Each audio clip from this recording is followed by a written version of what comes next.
First, we're going to see the generic framework for parametric density estimation. Let us fix the class F, which is a set of densities f theta, where theta belongs to a very generic parameter space. Assume that you have at your disposal a dataset Dn composed of x1 until xn, which are RID, that is independent and identically distributed random variables with a density f theta star, which belongs to the class F. Our goal is to recover f theta star, or equivalently estimating theta star using the dataset Dn. We say that the problem is well specified because we assume that the true density belongs to the class we have defined. For now, assume that x follows some distribution f theta, and our goal is to find the best possible theta. How can we do that? You can pause the video.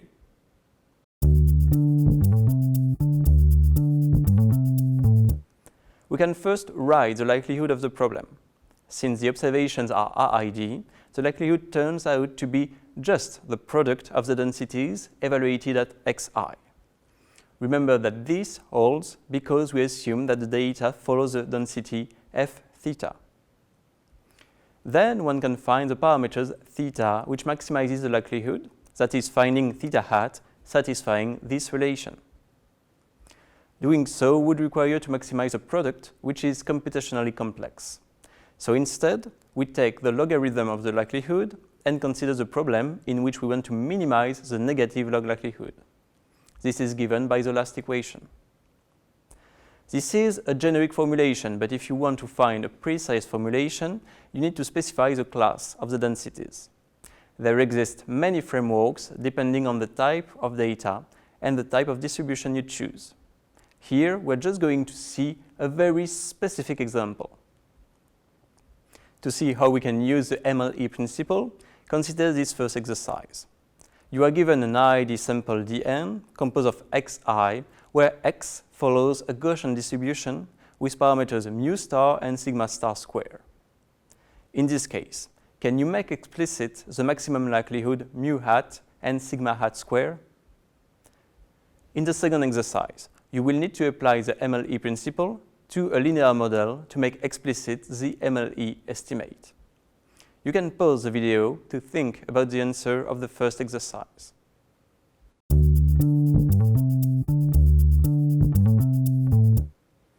If you assume that the density for the data is Gaussian, parameterized by mu and sigma square, then the density is given by equation 1.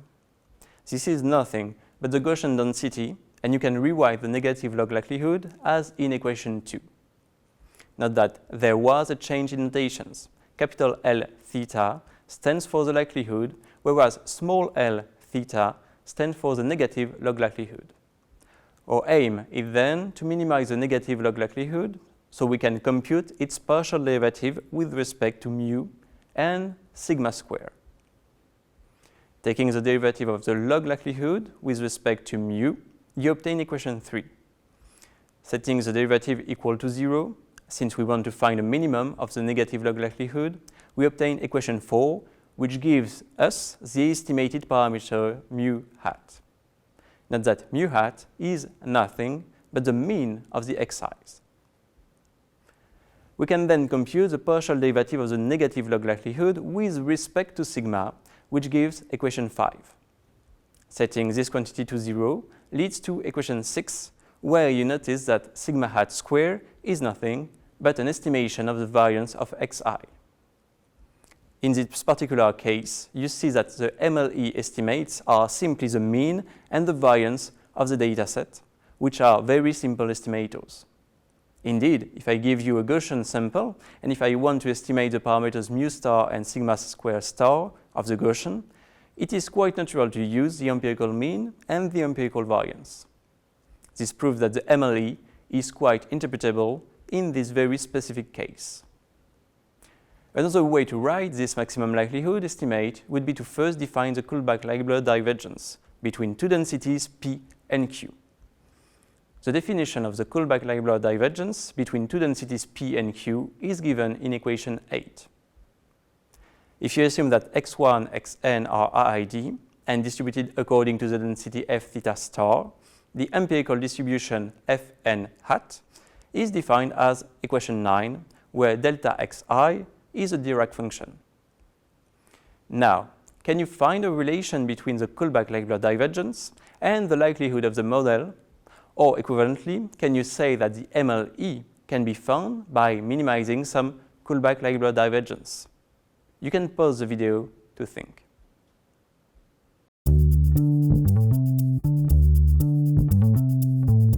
If you consider the Kullback-Leibler divergence between the empirical distribution Fn hat and the model distribution F theta, you obtain equation 10 by definition of the divergence. By definition of the Dirac function, the integral is discretized as a sum over I, as in equation 11, and you can split the logarithm in two terms as in equation 12. If you aim at minimizing the Kullback-Leibler divergence with respect to theta, you note that the first term in equation 12 does not depend on theta and can therefore be removed, obtaining the maximization problem in equation 13. This problem corresponds to the maximization of the log likelihood. We have proved that maximizing the log likelihood is equivalent to minimizing the Kullback-Leibler divergence between the empirical distribution and a parametric distribution of the model F theta. The Kullback-Leibler divergence is therefore a natural measure of distance, even if it is not mathematically speaking a distance, between two densities.